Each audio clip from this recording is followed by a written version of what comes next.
దేవుని పరిశుద్ధ నామములో మీ అందరికీ శుభములు, ఆశీర్వాదములు, సమాధానము కలుగును కాక. Today's God's promise. ఈ దిన దేవుని వాగ్దానం యెషయా ప్రవచన గ్రంథములో 46వ అధ్యాయములో 11వ వాక్య భాగములోని 3వ వాక్య భాగం, నేను చెప్పియున్నాను దాని నెరవేర్చెదను, ఉద్దేశించి ఉన్నాను సఫలపరచెదను. గమనించండి మాట, నేను చెప్పి ఉన్నాను దానిని నెరవేర్చెదను, ఉద్దేశించి ఉన్నాను సఫలపరచెదను. ఎంత కాన్ఫిడెంట్గా, ఎంత అధికారికంగా ఉందో ఆ వాయిస్. గమనించండి, నేను ఉద్దేశించి ఉన్నాను సఫలపరచెదను, నేను చెప్పి ఉన్నాను దాన్ని నెరవేర్చెదను. మనుషులంగా ఈ లోకంలో పుట్టిన ఎంత క్వాలిఫికేషన్ కలిగి, ఎంత ఉన్నతమైన స్టేటస్ కలిగిన వ్యక్తులైనా సరే వారు మాట ఇచ్చి తప్పేవారే. కానీ మనతో మాట్లాడుతున్న దేవుడు, మనకు మాట ఇచ్చిన దేవుడు భూమిని ఆకాశమును కలిగించినవాడు. వెలుగు కలుగునుగాక అంటే వెలుగు కలిగి ఈ సృష్టి యావత్తు ఒక రూపానికి కలిగించిన మాట ఆ దేవునిది. ఆ దేవుడే మీతో అంటున్నాడు, నేను చెప్పి ఉన్నాను, నేను ఉద్దేశించి ఉన్నాను, అది సఫలమగును. కనుక ఆయన ఉద్దేశాలన్నీ మనకు క్షేమకరమైనవే, ఆయన ఉద్దేశాలన్నీ మనకు మేలుకరమైనవే తప్ప అవి మనకు కష్టకరమైనవి, బాధాకరమైనవి కావు. ఈ మాటలు మనకు ఇర్మియా ప్రవక్త ద్వారా కూడా మనకు సపోర్ట్ చేస్తున్నట్టుగా దేవుని ఆత్మ ఇక రాయించాడు.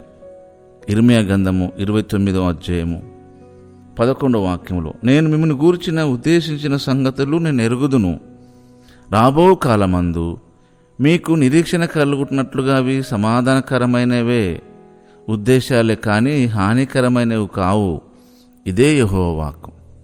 కనుక దేవుని ఉద్దేశాలు మనకు అర్థం కాకపోతే సరే, కానీ దేవుని మాట మనకు సెలవిస్తున్నది కదా, దాన్ని బట్టి మనం స్టాండ్ అవ్వాలా, దాన్ని బట్టి మనం స్థిరత్వంలోకి రావాలా.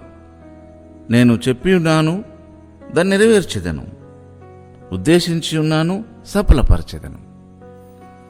కనుక మనుషుల మాటలు విని విని విని దేవుని మాటలు కూడా అలాగనే అనుకుంటున్నాము. మన ప్రాబ్లం మనం గమనించాలి. కనుక ఎక్కువ మనుషులు మాట్లాడేటి వినకూడదు. వాళ్ళు ఏమేమో మాట్లాడుతుంటారు, వాళ్ళకు తోచిన విధంగా మాట్లాడుతుంటారు, అలాగ తోచిన విధంగా మనకు ప్రామిస్ చేస్తూ ఉంటారు. మనం వాటిని నమ్ముతాము. అవి కూడా దేవుని చిత్తమైతేనే నెరవేర్చబడతాయి అన్న సంగతి వారికి తెలియదు పాపం.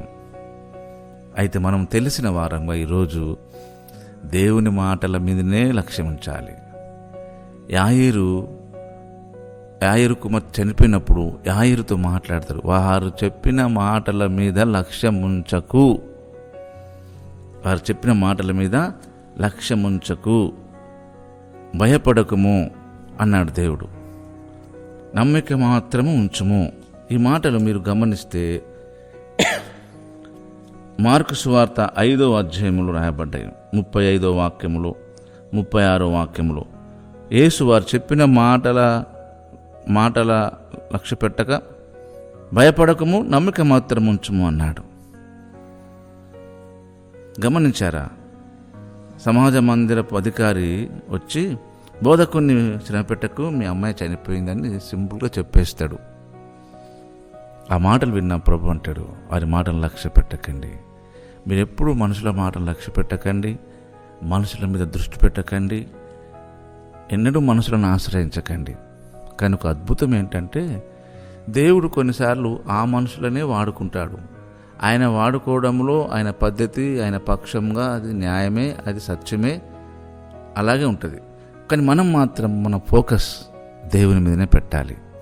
చూడండి, కాకులతో ఆహారం పంపించిన దేవుడు ఏలియాకి మనం నమ్మగలమా? నమ్మాలి. మీ జీవితంలో కూడా అలాగే చేస్తాడు. బైబిల్ గ్రంథంలో ఒక వ్యక్తికి ఇలాంటి హెల్ప్ చేశాడంటే మీకును చేయగలడనే ఆ సాదృశ్యమే అది.